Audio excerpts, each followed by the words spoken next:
শিক্ষা করছে। ভাইরা আমার, এই কিতাবের ক্ষমতা কত আপনাকে জানাই। ভারতের পাশে একটা দ্বীপ আছে, ছোট্ট রাষ্ট্র আছে, ওই রাষ্ট্রের নাম হলো মালদ্বীপ। কত মানুষ কত টাকা খরচ করে এই দ্বীপে ভ্রমণে যায়। এই দ্বীপে ইবনে বাতুতা রাহমাতুল্লাহ আলাইহি তিনি বেড়াতে গেলেন, বেড়ানো বড় শখ ছিল।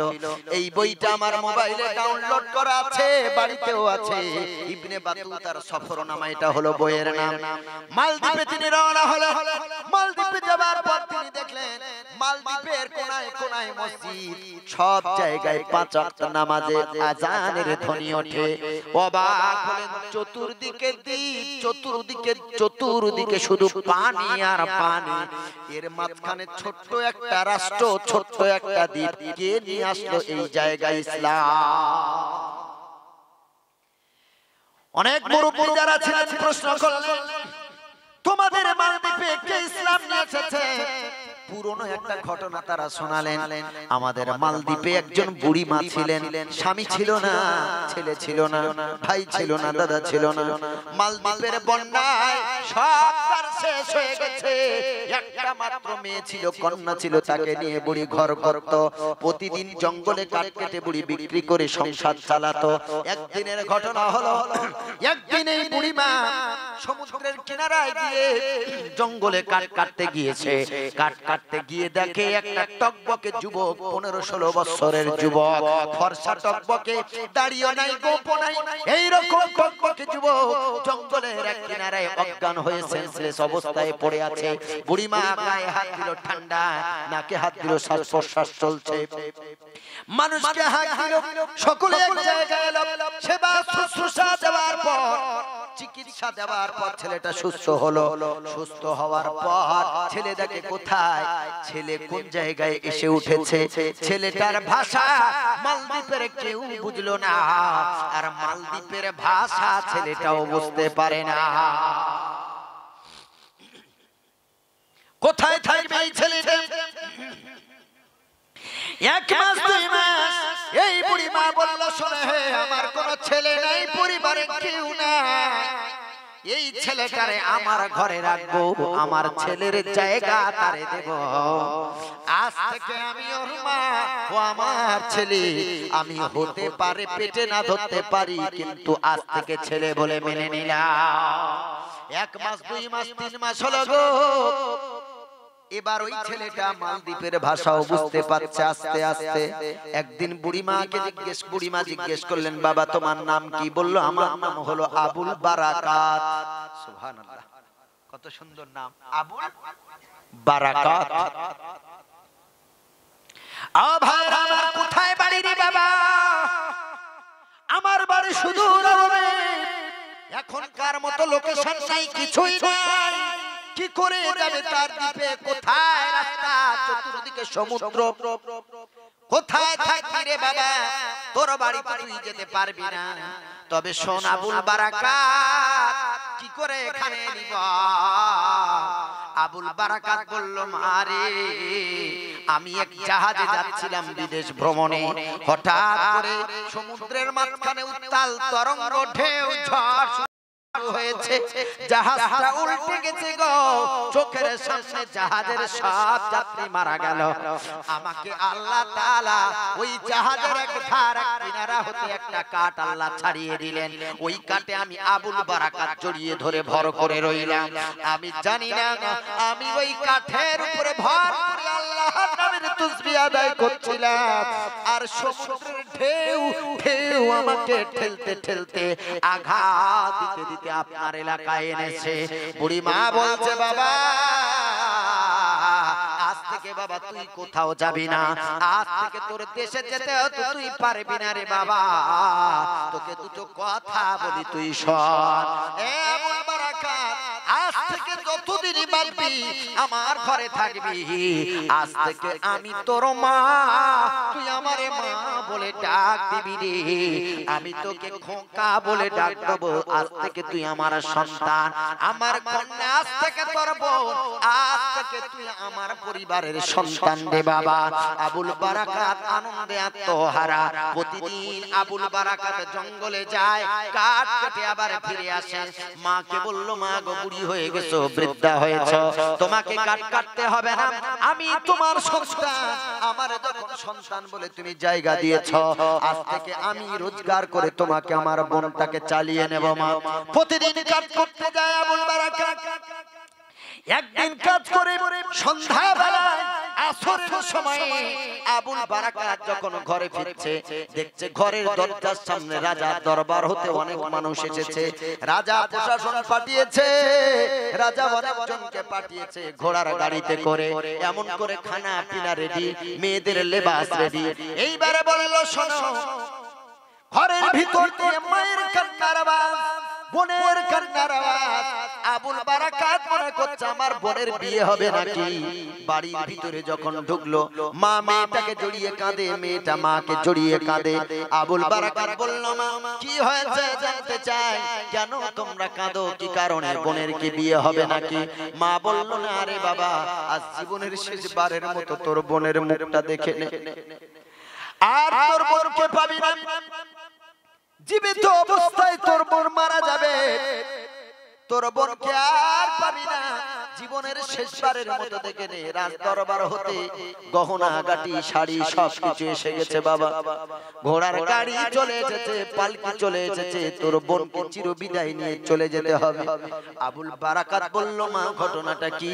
মা তখন বলল, বাবা সব আমাদের এই এলাকায় ওই জঙ্গলের কিনারায় একটা মন্দির আছে।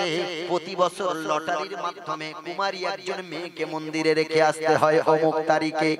প্রতি বছর কারণ মেয়েকে জীবন দিতে হয়, কুমারী মেয়েকে জীবন দিতে হবে। আমার তো একটা মেয়ের বাবা, তুই জানিস আমার মায়ের নামটা লটারিতে এসেছে। এই বছর আমার মেয়েকে মন্দিরে দিয়ে আসতে হবে, সাজিয়ে গুজিয়ে খানা পিনা দিয়ে।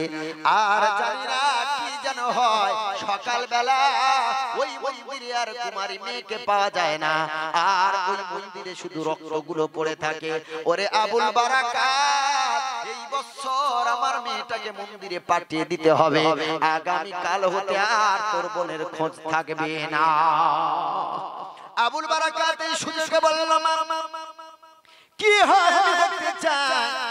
তুমি যে আমাকে সন্তান বলে ডেকেছো, তোমাকে মায়ের জায়গা দিয়েছো গো মা, এইটুকু সুযোগ হাতছাড়া না করে আবুল বারাকাত বলল, মা গো, আজ আমার বোন মন্দিরে যাবে না, আমি আবুল বারাকাত মন্দিরে যাব।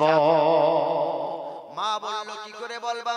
বলল, আমার তো এখনো গোপ ওঠে নাই, আমার তো দাড়িও ওঠে নাই, আমার বোনের যত শাড়ি চুড়ি গহনা যায় সবগুলো আমাকে পরিয়ে দাও। আমি দেখতে চাই, ঘুমটা টেনে মেশে যে আমি চলে যাব মন্দিরে, আমি দেখতে চাই ঘটনা কি ঘটে। কি হয়, কে ওখানে জীবন হরণ করে গো? মা কাঁদে, ছেলের হাত ধরে, আরে বাবা, আমার মেয়ে যায় যাক, তোকে আমি হারাতে চাই না। তুই যখন আমাকে মা বলে ডাকিস, মনে হয় আমার নিজ সন্তান আমার মা বলে ডাকে। বাবা রে, আমার মেয়ের জন্য তোর জীবন আমি এমন করে নষ্ট হতে দেব না। আবুল বারাকাত বলল, মা গো, আমার কাছে এমন একটা হাতিয়ার আছে, তুমি নির্ভয়ে থাকো, আমার জীবনে কাল্লা ছাড়া কার ক্ষমতা নাই। আগামী কাল সকালবেলা তোমার সাথে মোলাকাত হবে। আবুল বারাকাত রেডি, মায়ের মন মানে না। আবুল বারাকাত সব পোশাকগুলো বোনের পোশাক করে নিয়েছে। এরপরে পালকিতে উঠে গেল, কেউ বুঝতে পারলো না এটা বুড়ির মেয়ে না বুড়ির সন্তান। আবুল বারাকাত চলে গেল, মন্দিরে রেখে আসা হলো, খানা পিনা দেয়া হলো। মন্দিরে রেখে আসরের পরে সবাই মাগরিবের পূর্ব সময়ে সবাই বিদায় নিয়ে চলে গেল। ওই কঠিন জঙ্গলে আবুল বারাকাত আর মন্দির আর কেউ নাই, সবাই চলে গেছে। আবুল বারাকাত ওই মালদ্বীপের মাটিতে প্রথম ওই মন্দিরে মাগরিবের আযান দিয়ে নামাজ পড়েছে। মাগরিবের আযান হলো মন্দিরে। আবুল বারাকাত মাগরিবের নামাজ পড়লেন, 16 বছরের যুবক মাগরিবের নামাজ শেষ করে খানা পিনা খাবার রেডি, খানা পিনা শেষ করেছে আবুল বারাকাত। খানা পিনা শেষ করে দরুদ শরীফ পড়ে আলহামদু সূরা থেকে পড়তে শুরু করেছে। আবুল বারাকাত ছিল সম্পূর্ণ কোরআনের হাফেজ, আমালওয়ালা হাফেজ। সূরা ফাতিহা আলহামদু থেকে পড়তে শুরু করলো। পড়তে আছে ইশার ওয়াক্ত হয়ে গেল। ইশার নামাজ তিনি পড়লেন। নদীর দিকে সমুদ্রের দিকে পা দুটো ঝুলিয়ে রেখে ওই রাত্রিবেলা চন্দ্রের কিরণ নদীর পানিতে পড়ে। নদীর পানির ঢেউ, নদীর পানির সৌন্দর্যতা আবুল বারাকাত অনুভব করে। আর কোরআন পড়ে যায়, কোরআন পড়ে যায়, কোরআনের হাফেজ পড়ে যায়। গভীর রাত হয়ে গেল, 12টা 1টা যখন বেজে গেল গভীর রাত। আবুল বারাকাত আর মনে হয় এক মনে কোরআন মাজিদ পড়ে যাচ্ছে। হঠাৎ করে দেখে ওই সমুদ্রের মাঝখান থেকে এক দৈত্য উঠছে, যার গোটা বডিটা হলো আগুনের তৈরি। গোটা বডি আগুন। ওই সমুদ্রের মাঝখান থেকে ওই শয়তান, ওই জিন, ওই খবিস এমন করে দুই দিকে ঢেউ তুলে নিয়ে সমুদ্রের কিনারায় আসতে চলেছে। আবুল বারাকাত ভয়ে পড়া থমকে গিয়ে আল্লাহু আকবার বলে একটা ডাক দিয়ে উঠেছে। গোটা শরীর থরথর করে কাঁপছে। ভয় লাগবে না? লাগবে না? বলেন। যত বড় সে আল্লাহর ওলি হোক, ভয় লাগবে না?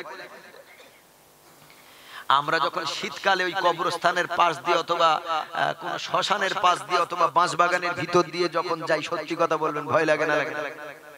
হ্যাঁ, শীতকালে কোনো আওয়াজ নাই, সবাই ঘুমিয়ে পড়েছে, দরজা জানলা বন্ধ।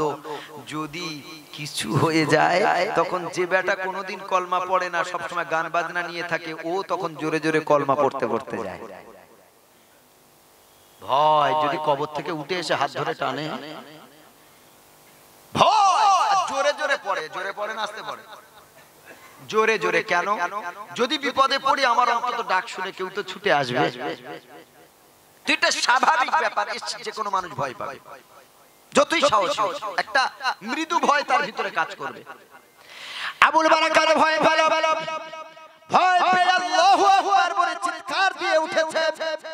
এরপরে গোটা শরীর থরথর করে কাঁপে আবুল বারাকাত।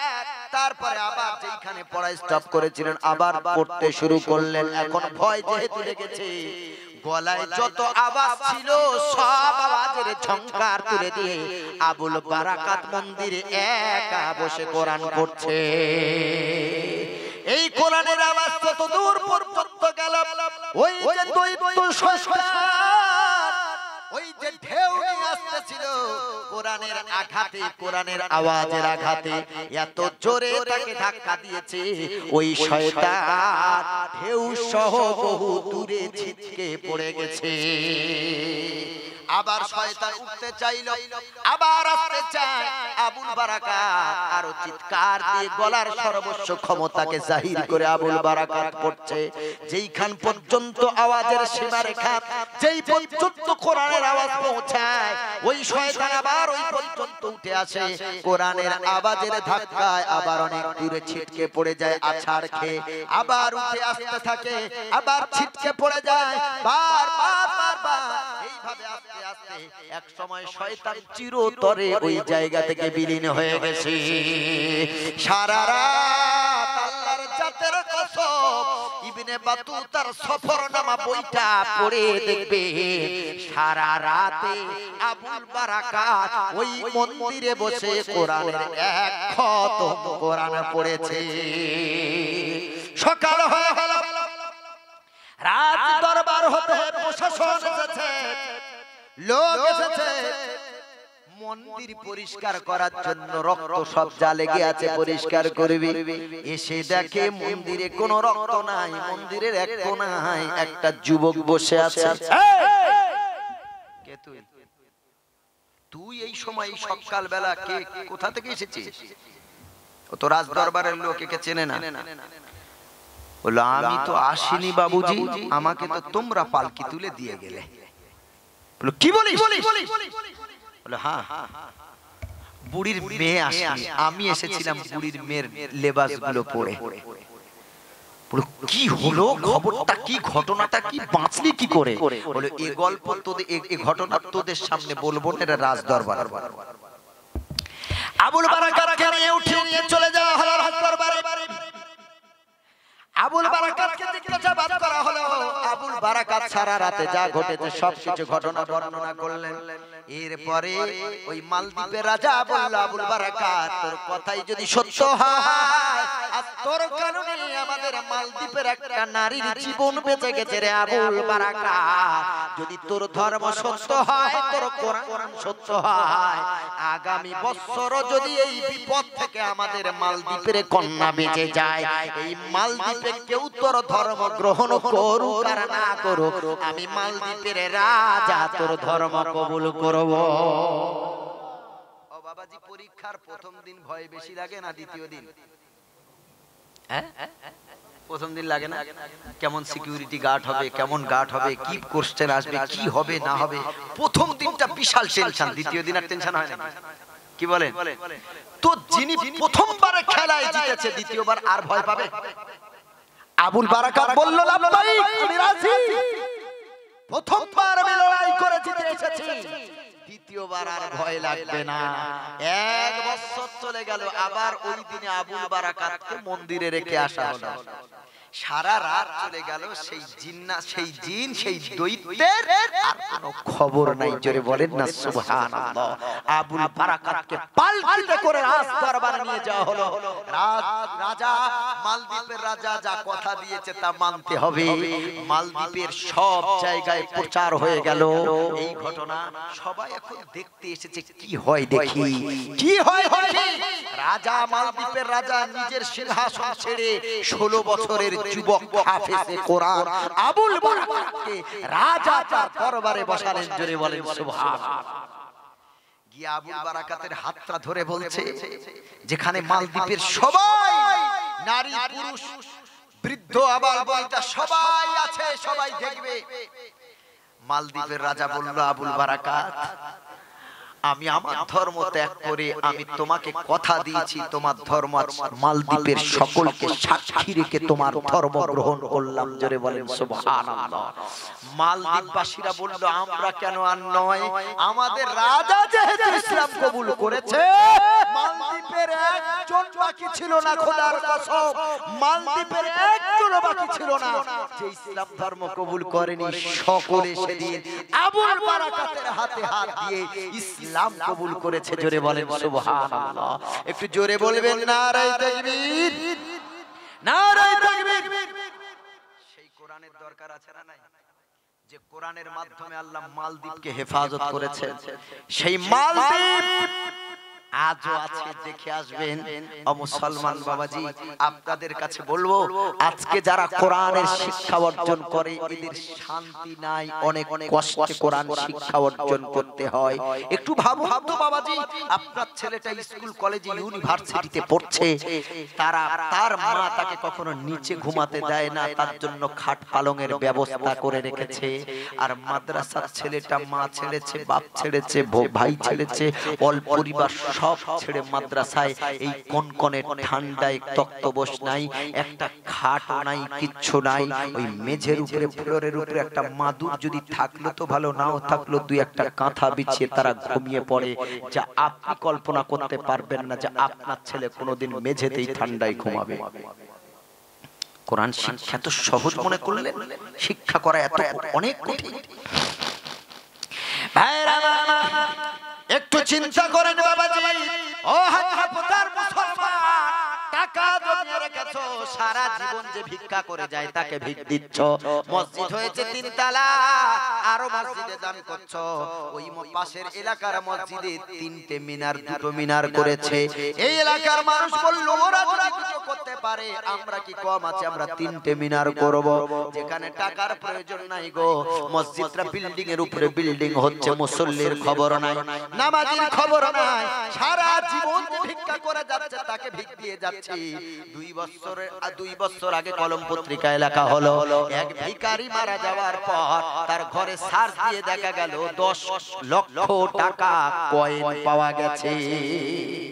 কত লক্ষ টাকা? 10 লক্ষ টাকা যে মানুষের কাছে শুধু কয়েন থাকে, নোটের খবর আল্লাহ ভালো জানে, ও কি ভিখারি হতে পারে? সারা জীবন ভিক্ষা করে যাচ্ছে, একটা পেট তো সারা জীবন। ও পাড়ার লোকে পাড়ায় ভিক্ষা করবে কেন? আপনি ভিক দেবেন কেন? ওকে চলতে দুটো বাড়ি থেকে চাইলেও যথেষ্ট। ভিক্ষা করে সারা দিনে ও 20 কিলো 30 কিলো 25 কিলো 50 কিলো চাল, কত কিলো আলু, এ বাড়ি থেকে 2 টাকা, ও বাড়ি 2 টাকা, ও বাড়ি 5 টাকা করে করে সারা দিনে 1500 2000 3000 4000 এই ট্রেন ওই বাস এখানে ঘুরে ঘুরে ইনকাম। কোনো পুঁজি লাগে না এই ব্যবসায়। আপনারা করবেন না? হ্যাঁ, এজন্য আমি ব্যক্তিগত ভিখারি যারা ভিক্ষা দিই না, হ্যাঁ আমার এলাকায় যাদের জানি গরিব, মেয়ের বিয়ে হচ্ছে না, তাদের পাশে গিয়ে দাঁড়ায়। এলাকায় অত্যন্ত গরিব, বিধবা, স্বামীহারা ছেলেরা কেউ দেখে না, বাচ্চাদের লেখাপড়া করাতে পারছে না, স্বামী মারা গেছে, তাদের পাশে দাঁড়ায়। এটা আমার দায়িত্ব, আমাদের সকলের দায়িত্ব কর্তব্য। যে সারা জীবন ভিক্ষা করে যাচ্ছে, আপনি তাকে ভিক দিচ্ছেন?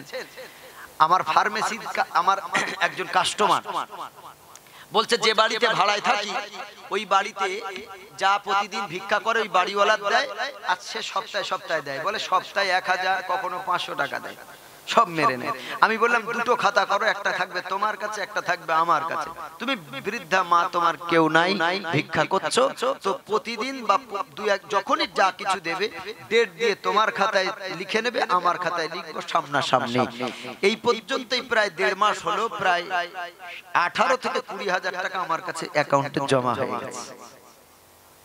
ও ভিক্ষা করে। আচ্ছা, এই টাকাতে উনি একটা ব্যবসা করতে পারতেন না? জোরে বলেন না। আল্লাহর নবী ভিক্ষা করাকে সবথেকে অপছন্দ করেছেন। ভিক্ষুক এসেছে, নবী ভিক্ষা দেননি। বলে নবী ভিক্ষা দেননি? জি না, ভিক্ষা দেননি। আমার নবী হাতে কুড়াল তুলে দিলেন, কাট কাটো, বিক্রি করে খাও, ভিক্ষা করো না। সুবহানাল্লাহ। ভিক্ষা ভিক্ষুককে টাকা দিচ্ছেন। সঠিক মানুষ পায় না, যারা নেওয়ার অধিকার রাখে তারা পায় না। মসজিদ 3 তলা হচ্ছে, 2 তলা হচ্ছে, ওখানে টাকা দিচ্ছে, মুসল্লির খবর নাই। অথচ মাদ্রাসার ইতিমরা ভালো মানের খাবার পায় না, খাট নাই, তাদের পালক নাই, তাদের তক্তপোষ নাই, শীতের সময় তারা একটা ব্ল্যাঙ্কেট গায়ে দেবে ভালো পায় না।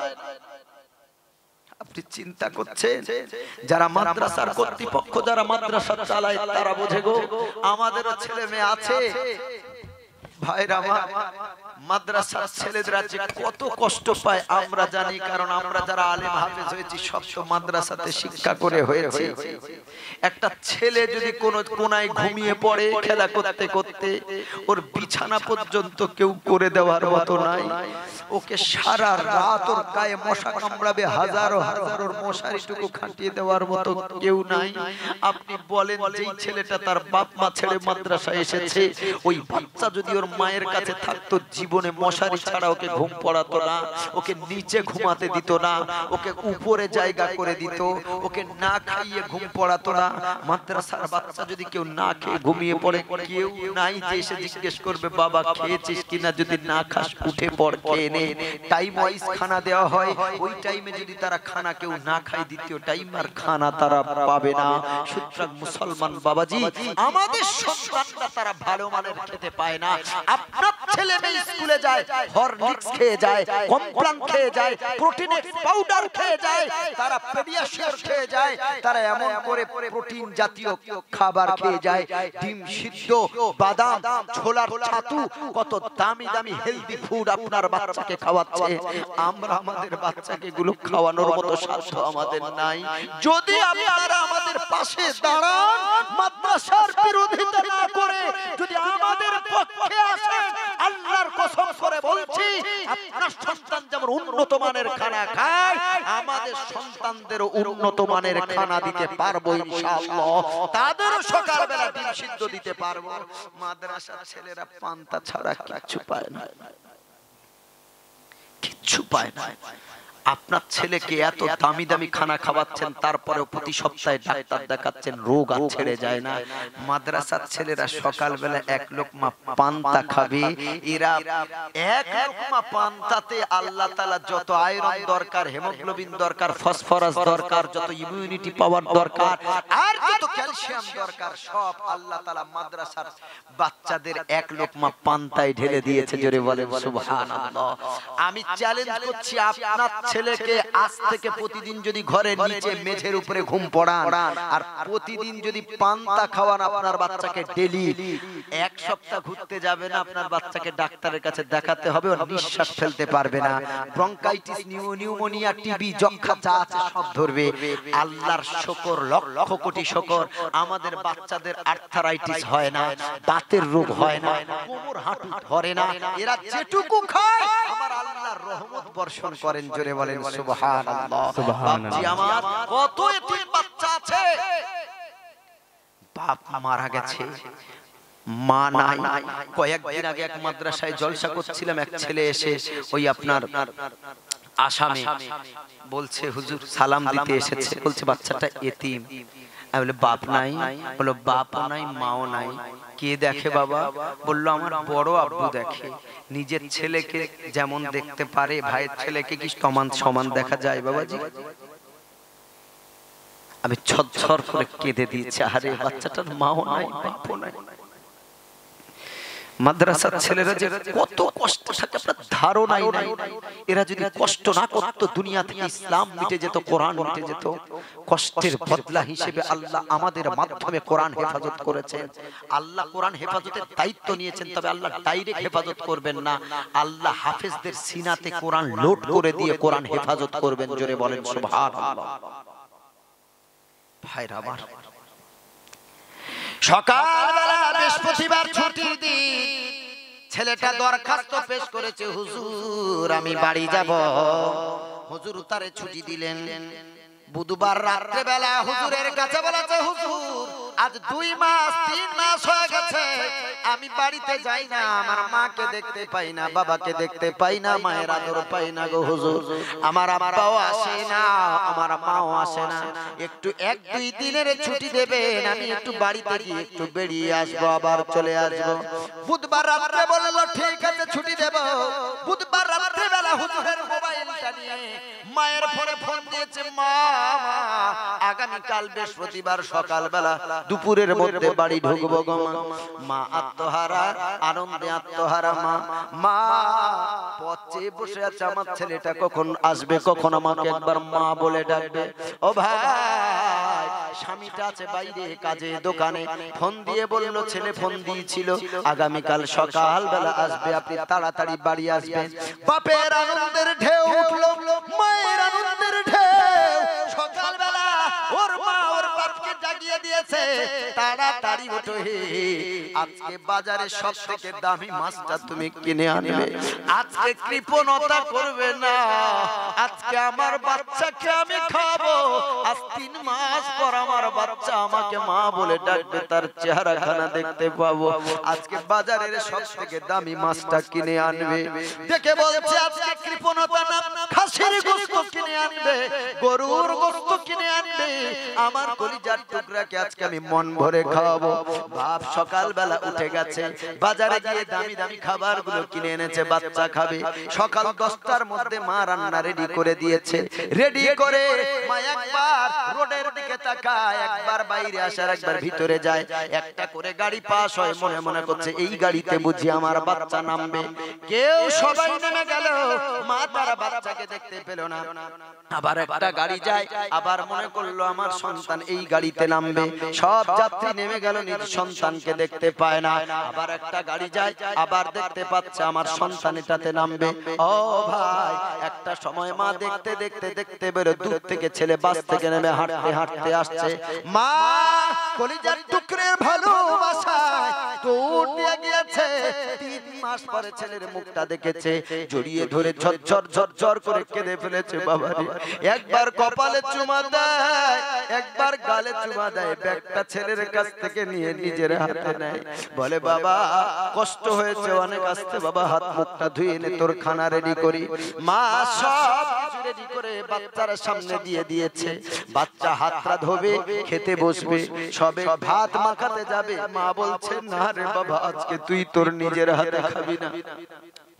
এ বাবা, আজ 3 মাস হয়ে গেল, আমি মা তোরে গালে তুলে খাওয়াতে পারি না, তোর নিজের জামা কাপড় তোরে কাচতে হয়, তোর নিজের বিছানা তোরে নিজে করতে হয়।